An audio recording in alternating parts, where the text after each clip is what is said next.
Well, here we go again. So we're here today with Brother Cody, uh, and it's been a glorious delight to know him these few years. Um, we brought him in today to testify and talk about where uh, Jesus has brought him from, and wanted to point out we've had a personal blessing, my wife and I, to have been there the night the Lord drew him. And he'll get into that. But I wanted to share this bit first before we get into this. Is we had received a Facebook friend request on a particular Wednesday a few years ago. We didn't know who he was. 3 days later, we were invited to go to eat Chinese of the same week, and we ended up going to Walmart street preaching. And out of all the people that came across the parking lot, it was the guy who's sitting before us, Cody. It was him who sent the friend request, and I bring this up before we kick this off because uh, just to witness the reality of the Lord's draw on him in particular has really blew our minds. We've testified many places since uh, about his testimony, what took place that night, and the draw, and how statistically and physically impossible it was out of all the people to come across and ask about the Lord. It was him. So on Cody's end, we want to start off by thanking you, of course, and see if you talk to us about your childhood and upbringing and what led you to a real relationship with Christ. So have at it. Yeah, well, I I just want to thank you and everybody for just tuning in, and man, I thank the Lord for every single one of you, and Logan and Rita and everybody that's tuning in. If you know the Lord or not, I'm so glad that you decided to click on it and just listen to what Jesus has done in my life and will do in yours if you're open to it, if you're open to Him. And so, I mean, what's wonderful is like growing up and everything. I grew up in St. Clair, out here in St. Clair, Missouri, and when I was growing up, man, I grew up in a separated household. So my parents, they ended up separating when I was about 1 year old, and that just kind of, I ended up living with my mom and my stepdad out here, and I got to see my dad every other weekend, and so that basically caused me to end up um, the only type of religion I was ever into or I got introduced to through my parents was Catholicism. And so I was raised Catholic, and that was mainly on my dad's side. So, but what I mean by that is anytime I'd go over to my dad's or my grandparents every other weekend, I'd always go to church with them on Sundays. But the thing is, when I go to church, I wouldn't know what was going on. I just knew it was a practice of ours, and I didn't know the true purpose of why we were there really. And I remember I'd just be playing with toys in the church, or I remember one time very vividly, we were at our farm, and I was just thinking the whole time, like, man, I cannot wait to get out of here to go and ride the three wheeler. And so that was basically the only um, version of any type of faith that I had growing up. And so and I didn't really go too much on my mom's side, maybe for special occasions like certain holidays or something. We'd go with family. But if I was, spending weekends with her, I would mainly it would just be like a relaxation day or whatever. And so, yeah, growing up out here, I played quite a bit of sports growing up. I played soccer for a very few amount of years in my little pee wee years. Played football and baseball all the way through pee wee to junior, all the way through high school. I stopped playing baseball at about eighth grade.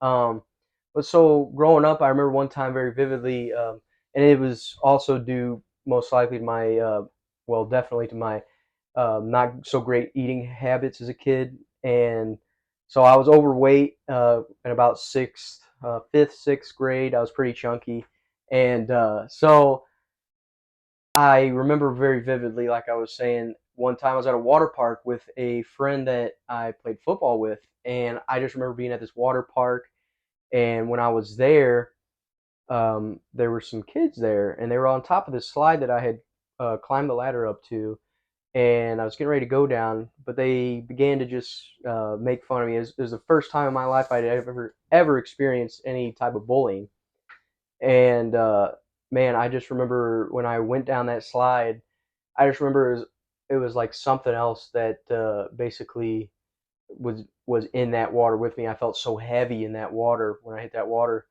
and when I got out, I just remember feeling so shameful, and like everybody was just looking at me and just absolutely in total judgment. And I wrapped the towel around myself and just went and sat down, and I didn't swim or nothing the rest of the time there. And I didn't know then, but I know now it was definitely the Lord working on my stepdad's heart to. He introduced me to P90X, and when I went and did that, I remember very specifically the guy on P90X.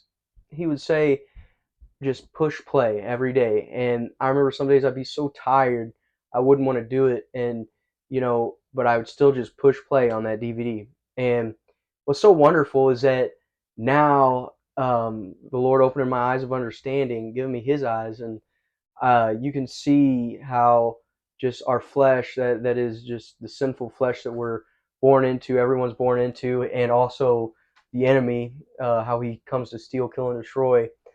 Anytime you try and draw nigh to God, because God's always there with open arms. That's why He gave His Son to reconcile us to Him, Yes, Lord. to the Creator of who you are. That's what's wonderful, is that He wants a relationship with you. Um, but how that can relate to that push play is that even when everything's coming against you, if you just get in, just a chapter of His Word at a minimum, or just at least a few sentences out loud to Him, or just a thankful posture to Him each day, man. I mean that is so important, because anytime you sow to the Spirit, you're not wasting time. And so, but anyway, so growing up, I I actually remember the very first time also I was introduced to pornography, and that was actually when I was in junior high, about maybe even a little bit early before. I remember that probably about age 11 or 12, around there. And it was actually through computer access at my house that didn't have any parental controls and everything. And I had heard some kids talking about it at school, and so I decided, I believe one night when my parents went home or something, to search some very inappropriate things, and that was a door that the enemy really used to escalate in my life in the coming years, that you'll be able to basically hear about and stuff. But what's wonderful is just the absolute deliverance that the Lord Jesus gives through Himself. But so growing up and then going through high school, I freshman year, sophomore year, I was really noticing. I was like, after I had taken off all that weight, and because I was a lineman in junior high, and growing up, like pee wee football as a lineman, because I was pretty overweight and chunky. But when I took off all that weight come eighth grade year, I'm like 125, 130, and I'm looking at all these high school football players, and they're like big and they're stacked, and I'm like, man, like I need to put on some weight again. so Yeah. so all of a sudden I start kind of just looking up YouTube videos to how to weight lift. I take summer school PE so I can take weight training my freshman year, and I ended up taking weight training. I mean, all my years of high school, but I ended up putting on weight again, healthier weight, muscle weight, and yeah, so to be able to play football, and yeah, and then when I was in high school, probably, I mean, my sophomore year, actually, I believe it was freshman going into sophomore year. It was a very good friend of mine. Still to this day, I look to him as a brother. I've lost contact with him. The Lord opened up a door recently to go and see him in person, just at a gas station, give him a hug and everything, and just reestablish contact, a momentary contact like that, which is so important.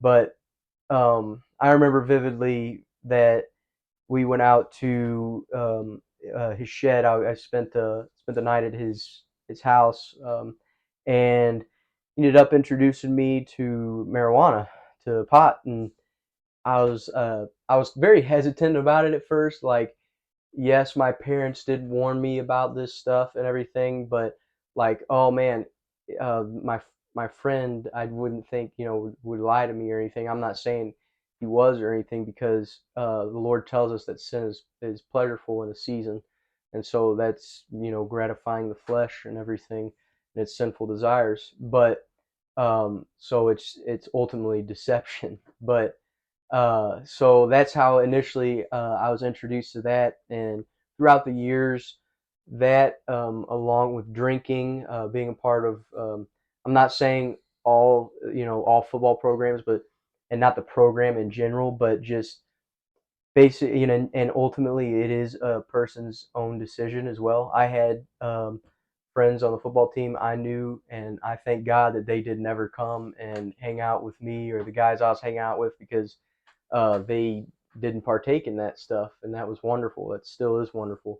But I got introduced in the party lifestyle in high school, and it was by my junior year. It was pretty much, unless I was going to see my dad on a weekend, it was pretty much every weekend where I'd be, or even and during the summers, it'd be some weekdays, some weekends, where I'd be going and drinking and getting drunk and getting what they call crossfaded, and just constantly like that. I thought that was just it right there. And so come my senior year, about I end up actually having my first girlfriend, and I actually I'm very thankful that I got to see both my stepdad and my dad. They treat both my moms like great, like just phenomenal. How I pictured a husband should treat his wife, and And that's pretty much lost in our culture today. right, and so I wanted to give this girl that I was with. I wanted to give everything, and gave her my heart essentially.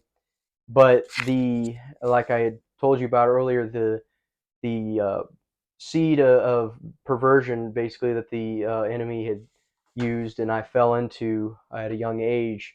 That was definitely something that came into fact and into play in the not only in the relationship, because there was fornication involved and everything, but also on my part, because I wasn't faithful. Um, Not that I had physically enacted with another woman, but I mean, pornography is basically the same thing in my eyes, and in God's eyes, because the Lord tells us that if you look upon a woman to lust after her, you've already committed it in your heart. So that and the Lord opening up that to in my eyes was so important to me, because for such a long time, we always want to point the finger at someone else and everything, but it's so important to begin to take responsibility and just confess, and just be like, you know what, I was wrong, and that was totally my fault. And so anyway, so kind of moving on, right after high school, I was staying in a relationship with this girl, and I decided to join the military. And it wasn't until recently that the Lord revealed to me, because my parents had offered to. I actually got accepted at Missouri State, and I was looking at Lindenwood too to play football as well. But um, I just I decided to go in the military for the very wrong reasons, and I went in the military basically to um, on the cusp of, oh hey, that is gonna be how I pay for my schooling when I get back out. And when I went in and passed basic um, and went to AIT, I just ended up about the last month from graduating AIT, I get a call from my girlfriend, and she breaks things off, which by every right, absolutely. But that absolutely broke my walls down. Like that's where my heart was at because I couldn't wait to get back to see her and my family. And I remember going into a barracks room and just bawling my eyes out. And so when when I ended up graduating eventually, I can remember I probably shouldn't have even passed because I can remember doing our final tests and everything. That was like all that was on my mind was like, oh hey, like these Hollywood movies, like that's what I'm gonna do, go and win back the girl, like all those romance Yeah. movies that you see and everything. Oh, go and win back the girl. That's like, oh, it'll be just like a movie. Well, no, it's not what happened. I ended up getting back, and I did try to do that, but it was to no avail because, I just got just told no, and and basically said too that there was never any love in the relationship, which is very true as well. It was lust, and so um, I ended up after that just going into a cycle of severe depression that I had never even known before, and to where I ended up basically, I mean, the partying double folded to where I would go every weekend because now I ended up moving up to the city with my grandparents on my dad's side, so I'd be closer to my dad, closer to my and with my grandparents on his side, and getting a job only 5 minutes away.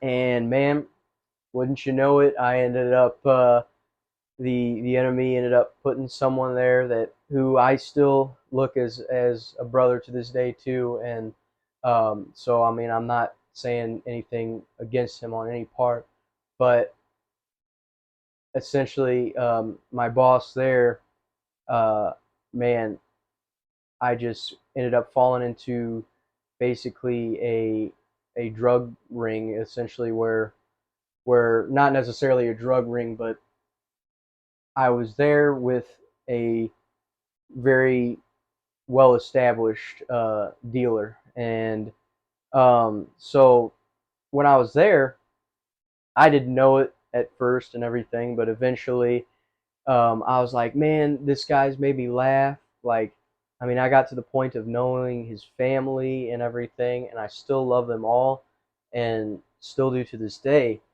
But the thing is just that what entailed after that is years down the road I ended up getting more into the party scene and even at one point actually drug dealing, and so beginning to move just marijuana and wax and just stuff like that.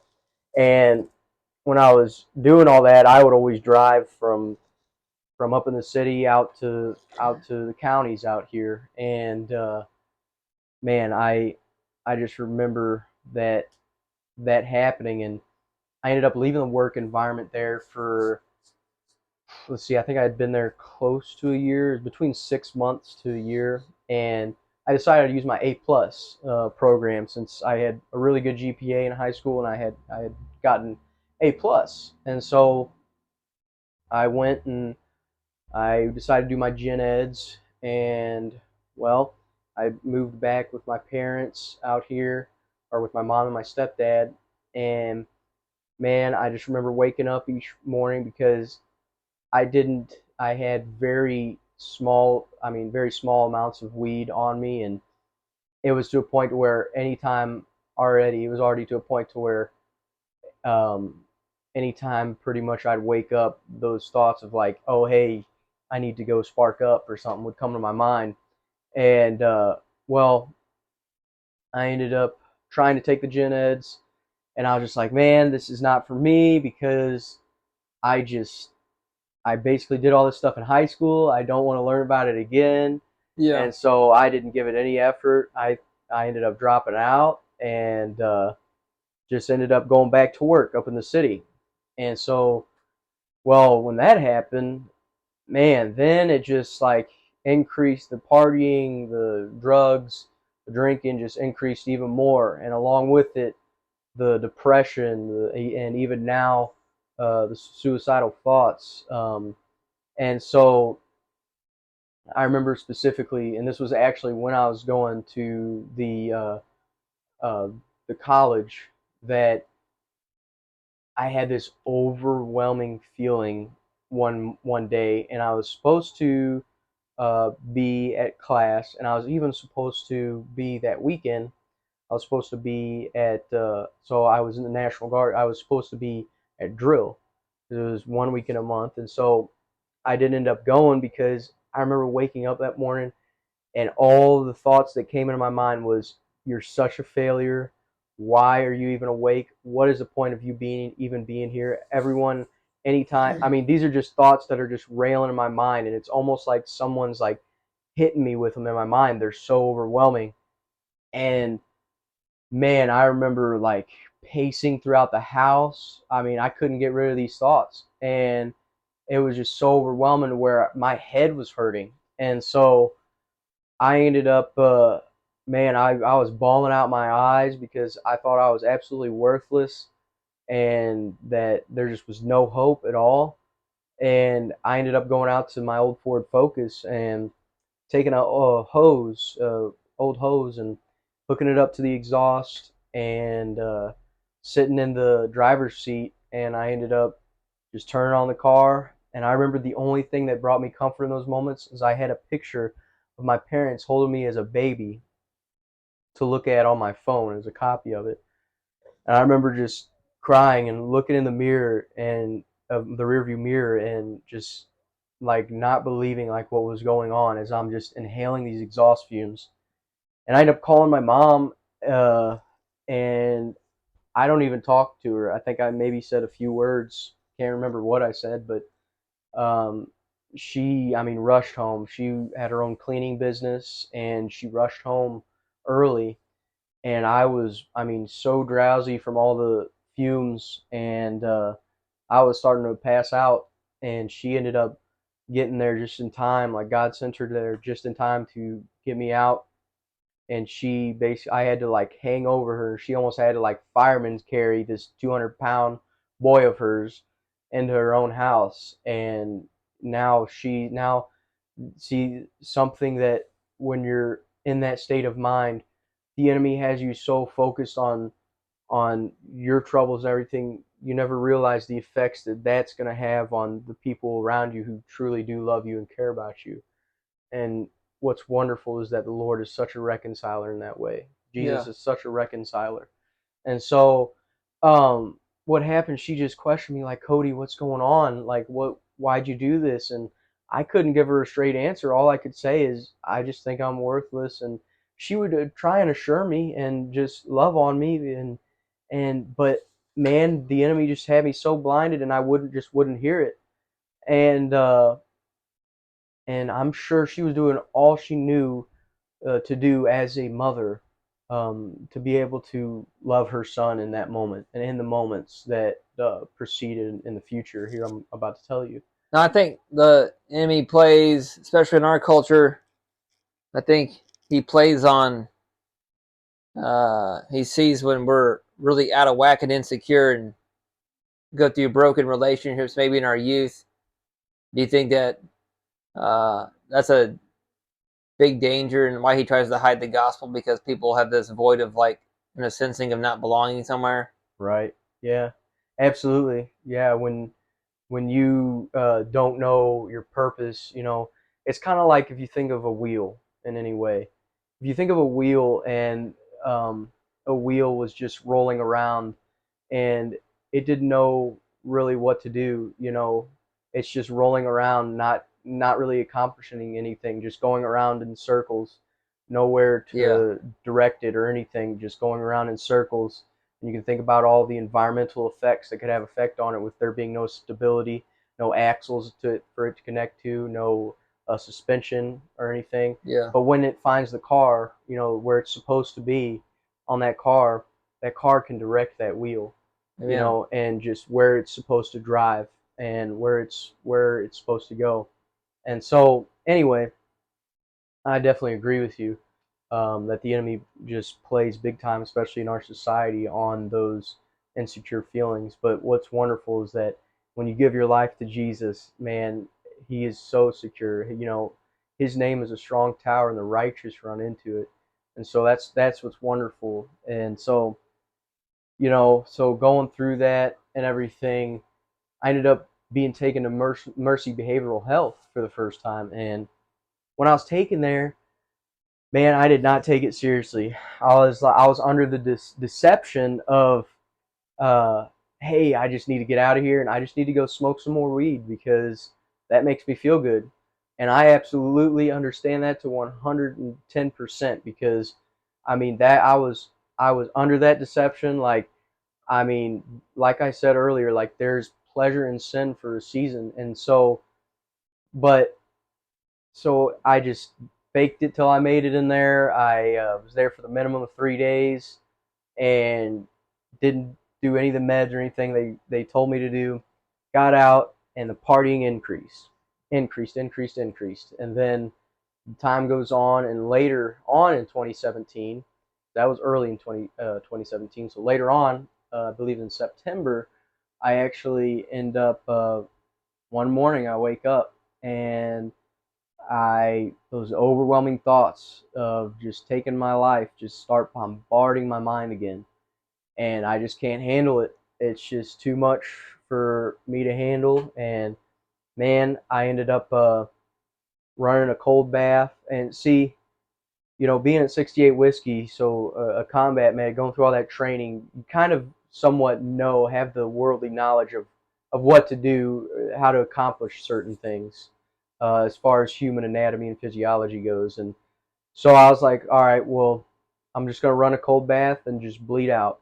And so I ended up taking a knife and just making incisions all up and down my arms and all up and down my inner thighs.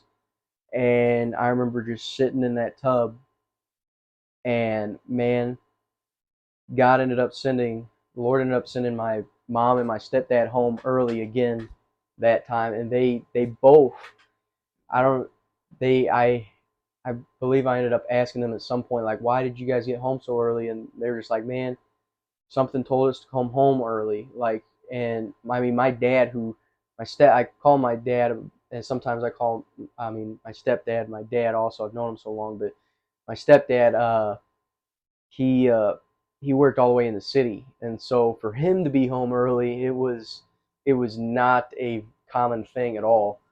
And so they get home, and all of a sudden there's like, Cody, we thought you were okay. And so they ended up bringing me back to Mercy Behavioral Health. At this point, for 2 times in the same year, I'm like, all right, I'm starting to kind of realize like there's something wrong.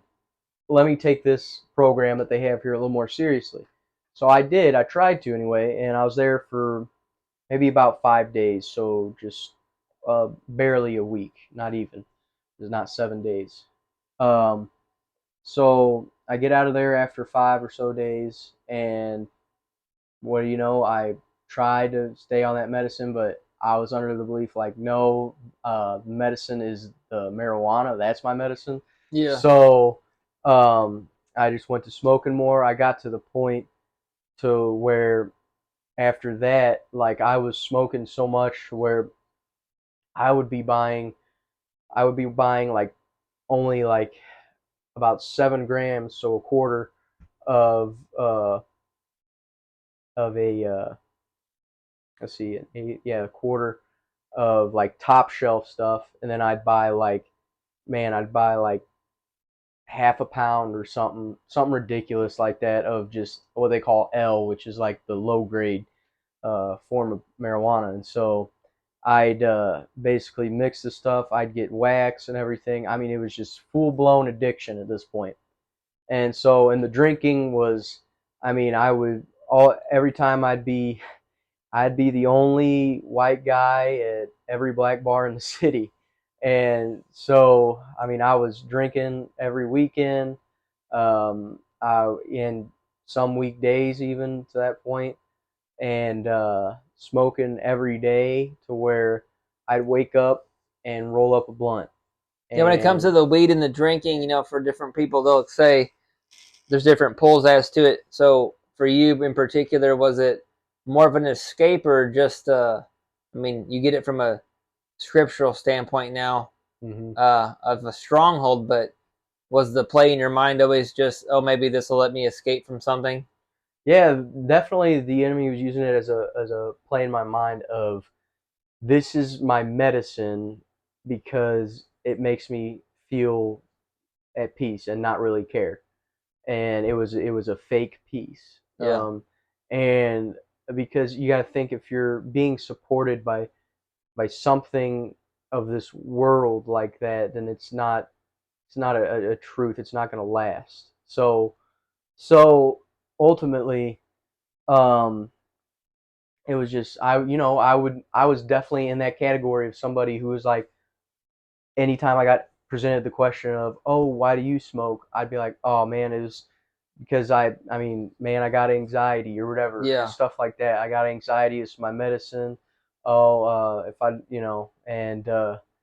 and I was hooked. And so, and then about 2019, I ended up meeting this guy who I thought had it because I wanted to be a personal trainer at this point. And I'm like, man, this guy has it together. And so I started hanging around him more often.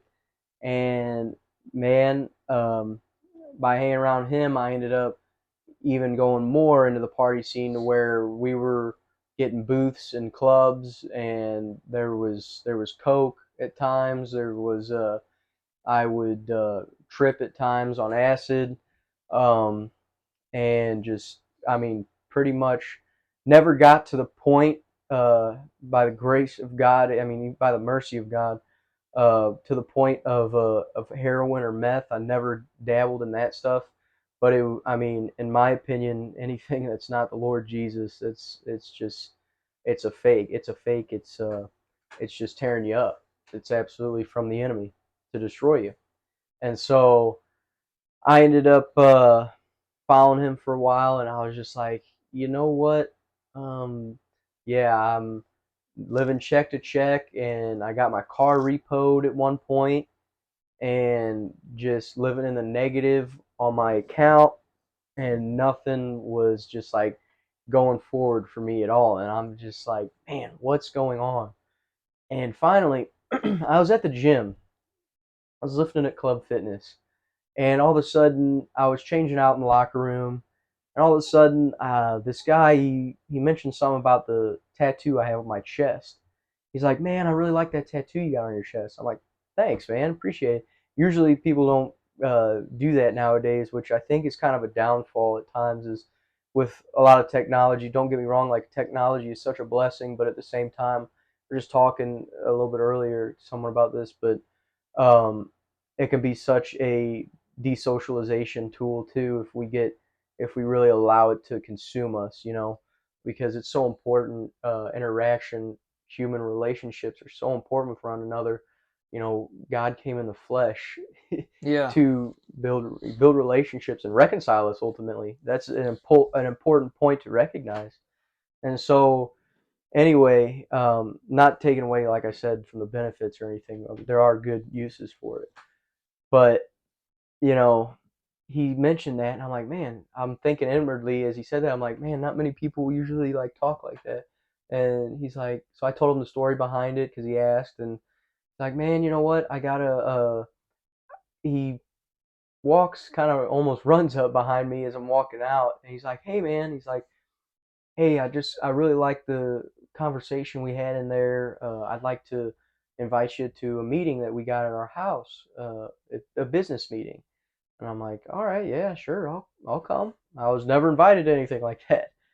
And I ended up going, and I ended up telling a young lady there about my life story.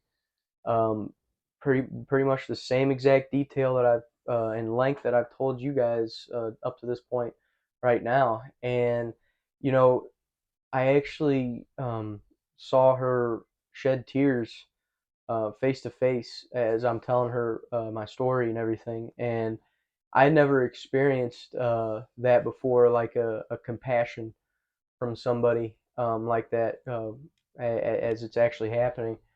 And as far as like a genuine compassion, because you know, I could understand from my parents and stuff, not taking anything away from that at all, but like somebody I'd never met before, that raised questions in my mind like, why is this woman who I've never met before, why is this young lady, why is she shedding tears for me? Because I Yeah. mean, it was different. And so I sat through that business meeting and everything, and well, I got just carried away into the partying and stuff and lost contact. And come later on, actually in early in 2020, I reached out to that guy again because I had his number, and I'm like, because I'm just realizing like, man, the still living check to check, the bank account's not good.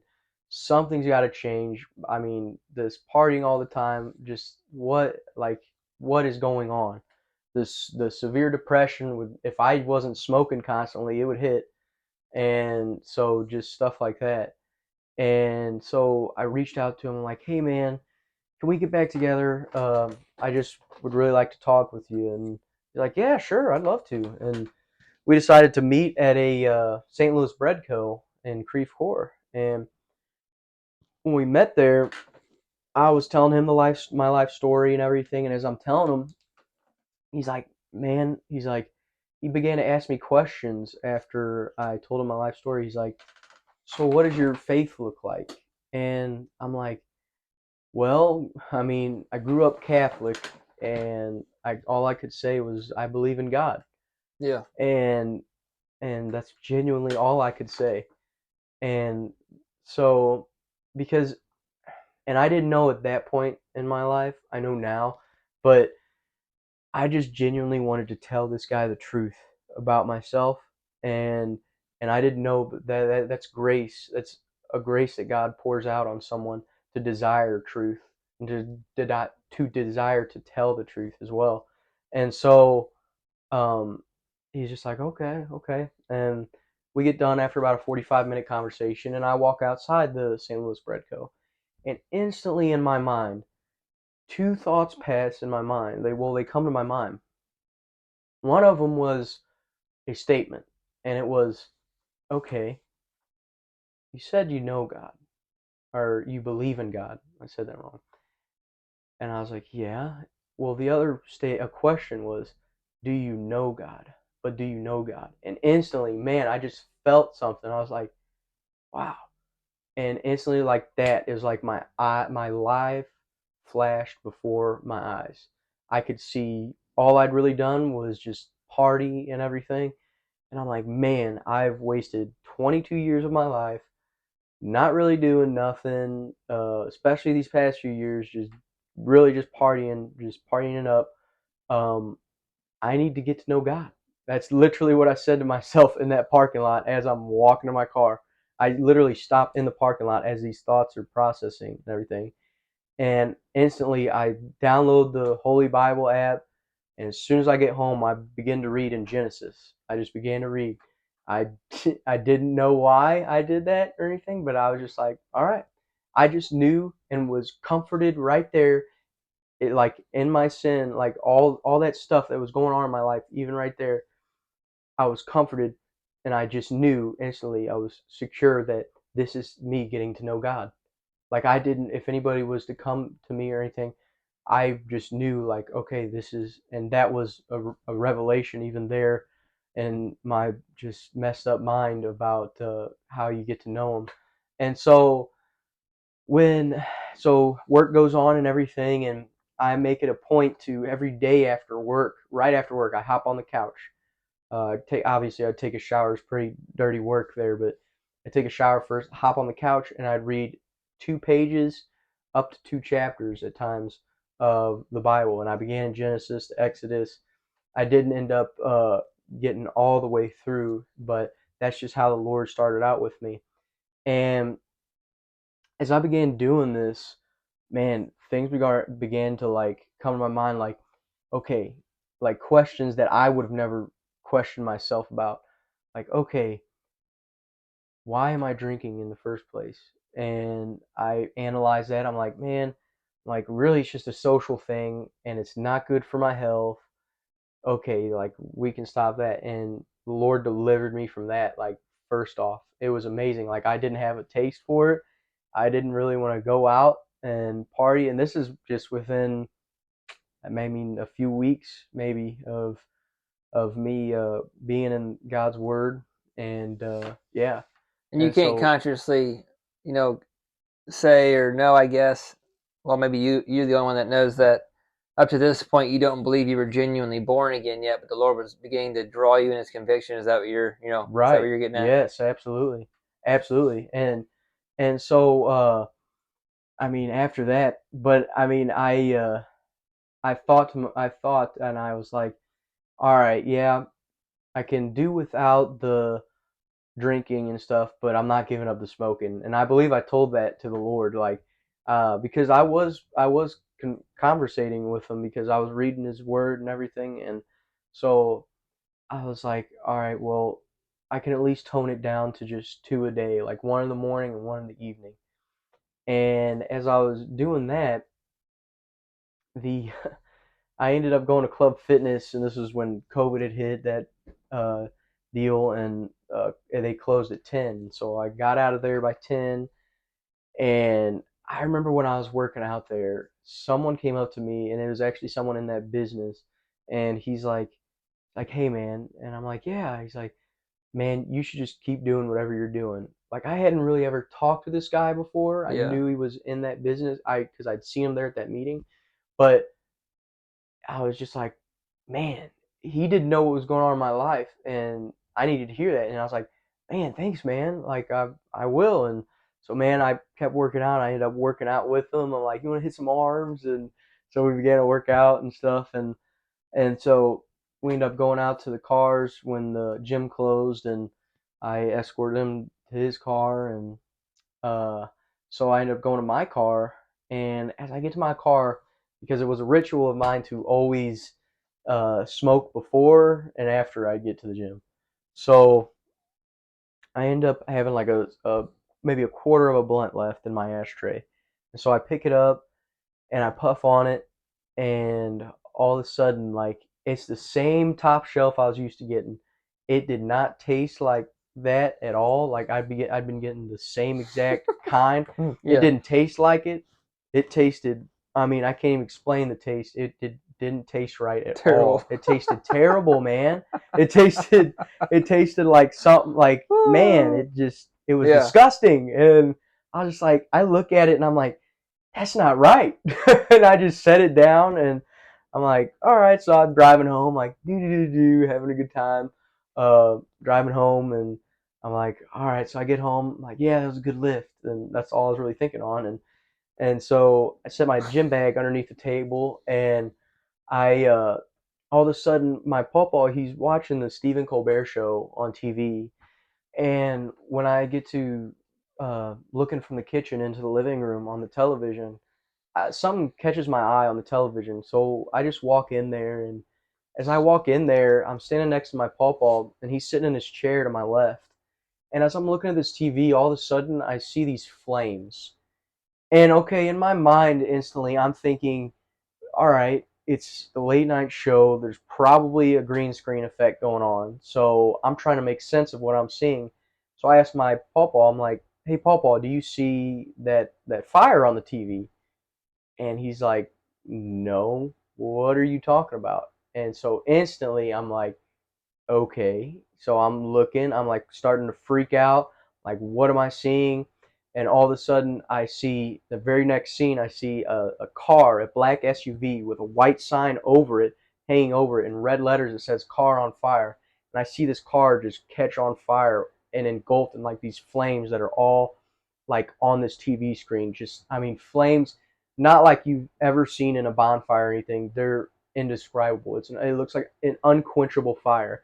When the Lord tells us an unquenchable fire, that's exactly what I saw. And all of a sudden, the very next thing I see is I see like this glowing. It looks like a man, a white man in a way, but he's got these blue eyes and there's like a glow around him. I didn't know who I was looking at, but all of a sudden, on my spine and on my back, I just felt like this heat and like this electric sensation all up and down my spine. And I was all of a sudden the words out of my mouth that came out of my mouth were, "Be gone, Satan! Be gone, Satan! Out of this holy house now! Out of this holy house now!" And within like 2 seconds, man, I tell you, all of that was gone, because literally I saw that, and but I heard the voice of Stephen Colbert, but I saw the adversary, I saw Satan, and man, they ended up my Mama wakes up. They ended up calling the ambulance, and my stepmom ended up coming over.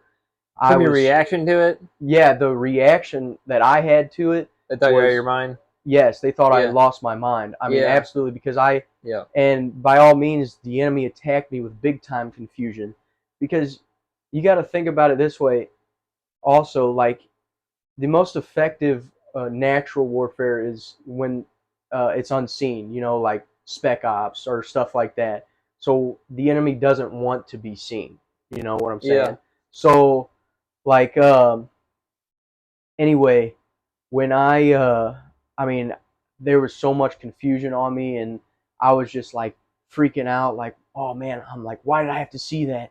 What's going on? Like, oh man, he's really after me.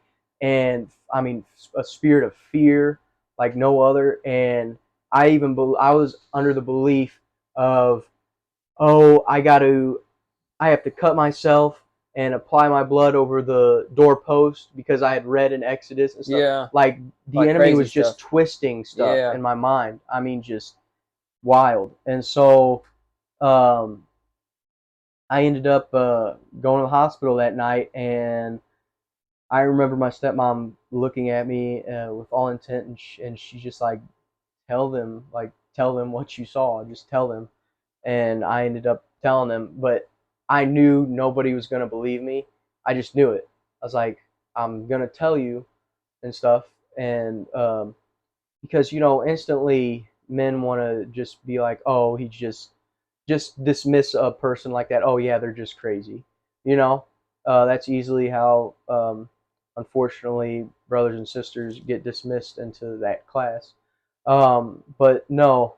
So after that happened, they ended up drawing my blood. They ended up sending me home for the night. I ended up sleeping on the couch at my grandparents' house. The very next day, I get a call from my stepdad, and he's like, "Hey, bud, what are you doing this weekend?" And I'm like, "Well, I had plans to go like to a business meeting, because I got invited to the business meeting, but that had been canceled because I told them I ended up calling. I ended up calling them the guy that I had that business meeting with. I ended up calling them that night, and I remember, man, the Lord used His wife so mightily, because her voice, I guess something about her, just she calmed me down, because you couldn't. I was up and kind of running through the house, like, I don't know why, like freaking out, and her voice over the phone just like calmed me down, and so um, I ended up um, they ended up contacting me that very next day, and they were like, "Hey, we think it's better that you just spend time with your family." And when I got that text, like I was just telling you, what do you know? My stepdad calls me and is like, "Hey, bud, we think if you're not doing anything this weekend, we'd like to go camping." And I'm like, "Well, yeah, sure, I like camping and stuff." And so we end up going camping, and on the drive there, I can't remember if it was my stepdad or my mom, but um, I think it was my stepdad that asked me first. He's like, "So, do you know why we wanted to go on this camping trip?" And I'm like, "Not really." And and he's like, "Well," he's like, "Your mom had she had a very vivid dream about you." And I'm like, "Really? What was it about?" He's like, "Well, she woke up and she was just terrified. She told me that the dream consisted of she was up in the sky and she was looking down on me and she could see me in a drug deal with a whole bunch of Asian men. And man, when she saw this drug deal happening, something transpired in it. It went wrong, and she ended up seeing them shoot me. And she ended up seeing me there laying dead with a whole bunch of holes in my body.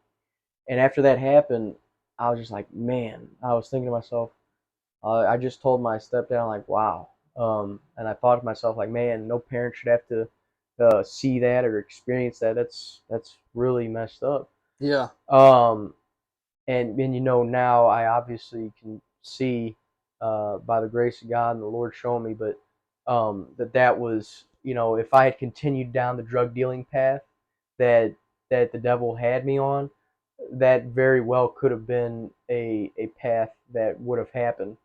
And but thank you, Jesus. So anyway, what happened was I went out there and I took my Bible out there with me to the camping site. And when I went out there, man, I just had so much fear. I was like, man, I was like, I'm being chased after. Like, ah, man, like, what's going on? I was like, I began to, there was so much confusion on me that I thought I had to do in the Apostles' Creed and like do what Jesus did. Because I remember reading the Apostles' Creed and how Jesus descended into hell and stuff, and I was, it was just so much craziness going through my mind. And when I ended up, I remember the very let's see, the second day there, I was walking around and I had headphones in my ears. And when I had these headphones in my ears, man, I was listening to this audio, and all of a sudden these voices over this audio was just like nothing I'd ever heard before. It was so wicked, but what it was demonic spirits. Like Yeah. they were literally like profaning, like just cussing. It was, I mean, nothing like any person's ever heard before in the natural. And so um, after that, after I heard that on my headphones, I took them out and I turned back to the campsite. And then the very last night there, man, I was definitely speaking to uh, most likely, or listening to the wrong voice, definitely, because I was like, okay, is this? I was seeking for a sign. Like I remember laying down the very last night there on in the camper, vividly. I was like asking God, like, okay, and I remember looking, and I could see the light from the bonfire that we had lit outside on um, the wall of the camper. And I was like, okay. I was like, God, if you want me to go do this, like increase that light, like just stuff like that. It was Yeah. ridiculous. And sure enough, yeah, it got brighter. And man, so I ended up going out there, and I ended up I had a notepad with me, and I just remember I had a notepad with me. So I took out a kayak and I swam out into the middle of the lake. And man, so many things are going through my mind. I'm like, man, uh, I'm just like, I believe I have to do this because I have to pay for what I did, for how I sinned against God. Because when I saw that, when I saw those flames and everything, and I realized how much I sinned against God, all the wrong I did, everything from just cussing to doing people wrong, to doing my dishonoring my parents, all these things, man, it was so heavy. And I thought that I had to do what Jesus did. I thought I had to go to hell and to be raised up, like a just absolute just confusion, just deception. And so I ended up taking a deep breath and letting it all out, and just going overboard. And like, probably it wasn't the middle of this lake, but it was close to, probably maybe about 30 feet out. But I ended up taking a deep breath, letting it all out, going overboard, and I'm just taking in water, all in my mouth and in my lungs, in my nose. And I got to the point to where I couldn't take any more water. My body was completely filled. I could feel my feet dragging the bottom of the lake bed. Um, and I just remember hearing my heartbeat and it getting slower and slower. And all of a sudden, I see a small red dot, like a very small red dot, like so small. And then all of a sudden, I hear a voice, and I knew it wasn't from me because all that was within me, I wanted to die. I wanted to pay for what I'd done. I thought I had to genuinely pay for what I had done against God, against the one who created me. And so all of a sudden, I hear this voice. This voice says, "Swim up." And I knew that was not me because I knew, like, man, I really wanted to pay for what I'd done. And I hear it again, "Swim up." And so I swim up, and man, I thought I disappointed God. I'm getting all upset. I try to do it again. I hear "swim up" again. And I swim up, and I get out, and I go to the camper. When I go to the camper, my parents see. I wake them up actually, and they see that I'm soaking wet. And I told them what happened, and they're very upset with me because they're like, "Cody, we thought you were over this." And I was like, "I thought I was too." And they ended up, man, it's like 2 a.m. in the morning on like a Sunday or something. They ended up driving me to St. John's Mercy, and when I got admitted, they basically put me in like a holding room there at St. John's Mercy. And when they were there, I remember, man, so much was going through my mind, but I remember my mom. I remember my mom. She coming, she came, and she was giving me a hug. And as she was giving me a hug, like, man, I saw that same exact blue eye, and like her left eye that um, I saw on that TV, and I was freaking out. I was just like, I was so fearful and everything, and I was like, man. And so the first night I'm there, I ended up getting I ended up basically they gave me drugs to sleep. They give you drugs to sleep in those places, and they inject them intravenously to you. Well, through an IV, or typically actually intramuscular, so through your muscle. And so I ended up waking up after they had given me these drugs, and I woke up to a scream that sounded exactly like my mom. And I'm like, whoa, I'm like, they're not taking my mom in here. I'm like freaking out. I'm like, all right. I run out of my room. I run to where I heard the scream, and I see these two police officers manhandling this woman. And I just slam them both to the ground. And I'm like, you get away from her. And all of a sudden, I look at who's on the bed, and I thought it was my mom because I swore I heard my mom's voice, and it's not. It's a African American woman, Yeah. uh, and I'm like, so I'm like, all right, well, man, that's obviously not my mom. So I back away and get back to the hospital, my hospital bed, and man, by that time, just all sorts of EMTs, police officers are coming in, and they're like, should we strap him? And they're like, if he's compliant, don't do that. And so I was compliant, and I still have the journal to this day that I ended up keeping with a rubber pencil, Yeah. as to what all transpired each day, and what was going through my mind. And so they ended up bringing more drugs, and I did not want to take it. And I remember a police officer standing to my right side as I'm standing in the doorway, and the nurse is going to administer this to me, and I'm like, I do not want it. And I hear from this guy's mouth, "You cannot escape hell, Cody." And I'm like, I asked him like, "What?" And he said, "You can't escape help, Cody." See, so Mm. the enemy was just playing Yeah. mind tricks on me and stuff. And so anyway, I ended up going. They gave me that medicine. I wake up to a knock on the door, and when I wake up to the knock on the door, this nurse comes in. He's trying to explain stuff to me, and man, that medicine, when you're in those hospitals, you're in those environments, when they give it to you through a shot, it's strong, and you're just like zombified. Yeah. and I'm like, I can't even focus on what this man's saying.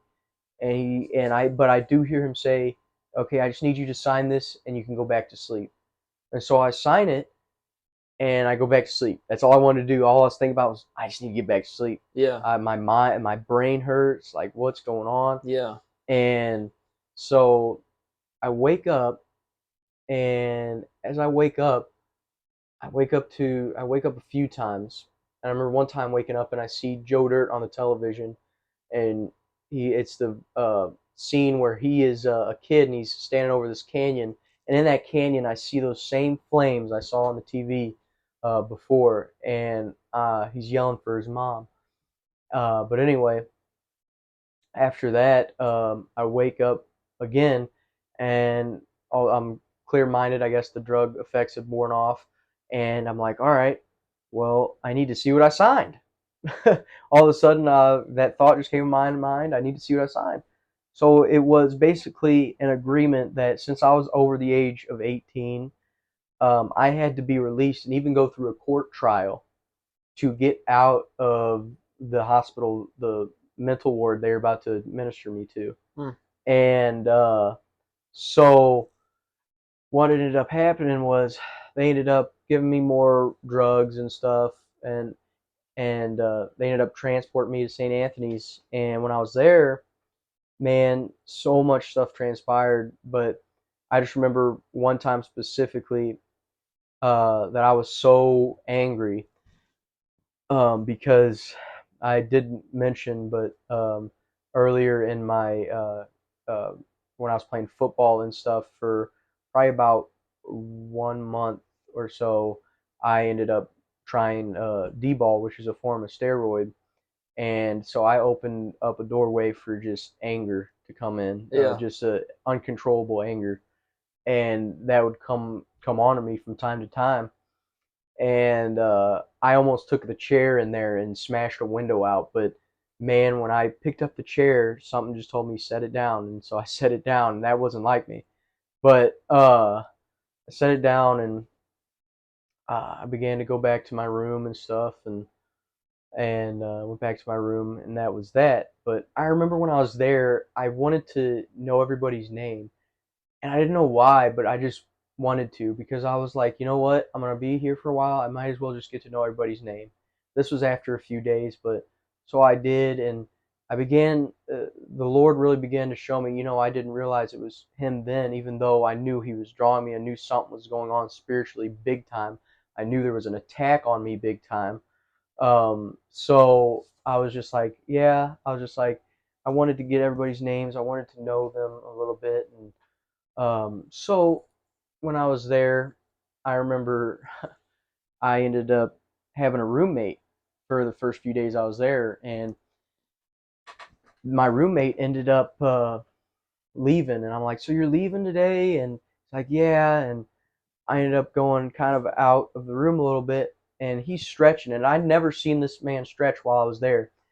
But everybody knew while I was there, I'd get to the point where I'd work out in the main room, but they told me, "Hey, if you're gonna do that, you got to go to your room." And so everybody knew me there knew I liked to work out, and so I saw him stretching, and I was like, man, that's not like him. I've never seen him do that. And so he was stretching, and as he told me he was leaving that day, I came back in the room, and I'm like, okay, so what you're telling me is since you're leaving, I'm gonna have this room to myself, right? And he's like, yeah. And I'm like, well, great. So I walk away, and all of a sudden I hear just bam, and this man's body hits the floor. He was doing like a full front lunge stretch, and he was on his back from the time that I just turned around to leave the doorway to turn back. He was on his back, flat back, just like spread eagle. And I mean, I just knew that the devil was working in that place and just messing with people's minds. And so after that happened, wouldn't you know it, I did not have a roommate the rest of my time there. It was just me in that two-bedroom room alone. And so what ended up happening was I remember one time it was near they were getting ready to process my roommate out, and something had happened to where basically like I had been refusing the medication, and I was to the point to where um, I was refusing it so much, and I thought that they were poisoning the food, so I would only eat the prepackaged blueberry muffins, and so uh, that's all I would ever eat, and just drink water. And you can only refuse the medication so much before they give it to you in a shot. And so I had refused it so much, and I don't know. I think what had transpired was that was actually when I ended up taking the chair and then setting it back down, and then they had called the emergency button, and a whole bunch of people started to come to my room, and it was just me in that room at this point, and they were like, "Open up, Cody." I remember one of the nurses, one of the EMTs, she had her foot kind of on the doorway, and I closed it, and she's like, "Open up, you gotta let us in." And I'm like, "No, I just wanted space to myself." And and they also wanted to get the guy's stuff. He had a few things left in there, and I'm like, "No, just give me a second alone." And they're like, "We can't do that." And man, I'm just feeling invaded, like big time, physically and spiritually.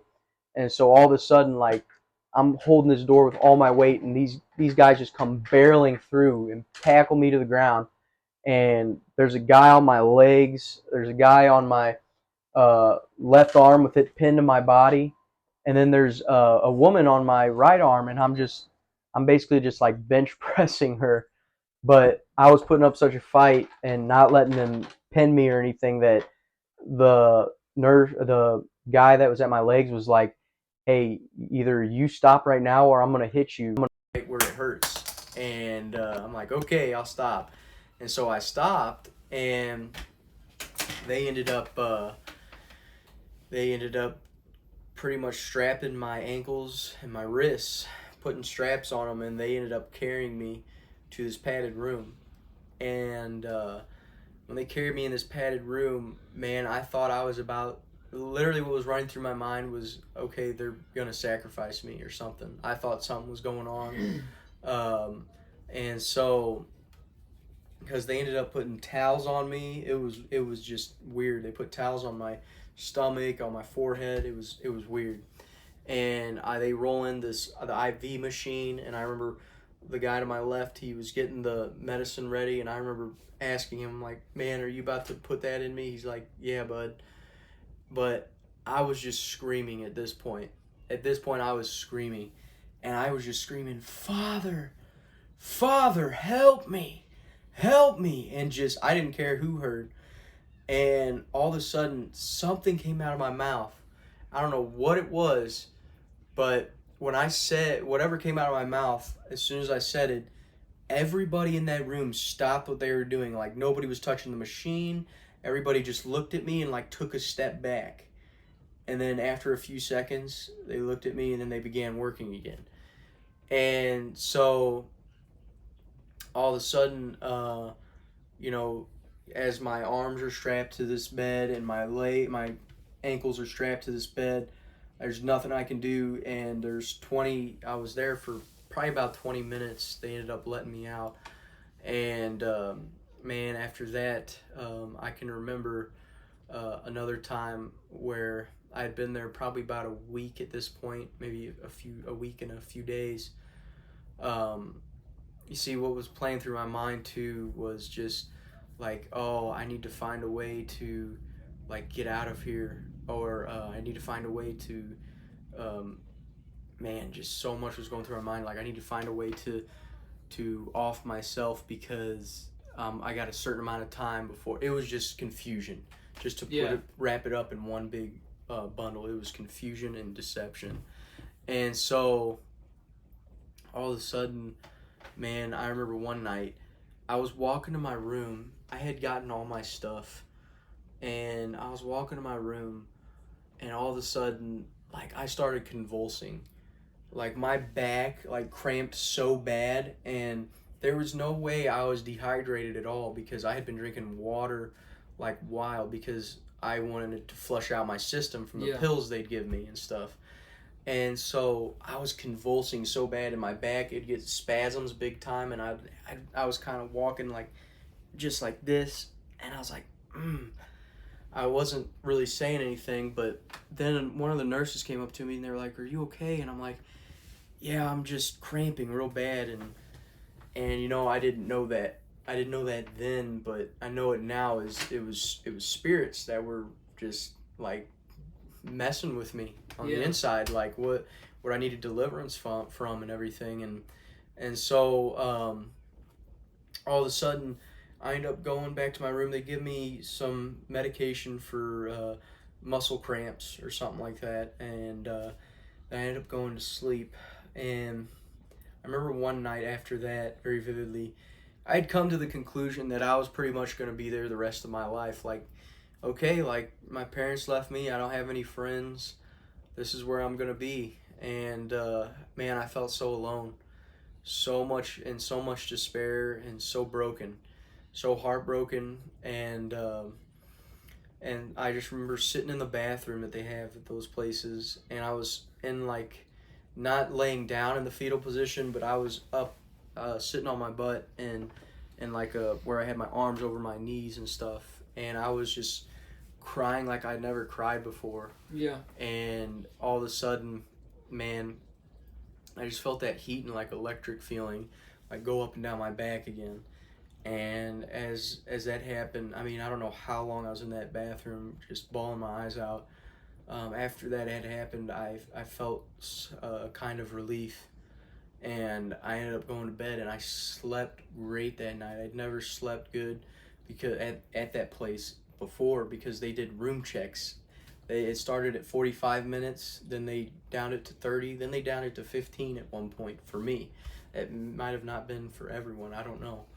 But so when I wake up this next morning, I wake up to a knock, and when the door gets open, all of a sudden this I see I see almost like just like a white, just pale, almost looks like clay in a way. Not transparent. I've said transparent before, but transparent gives you the meaning of oh, you can see through it. No, you couldn't see through, but I recognized the voice. The voice was it was a woman who was an EMT there,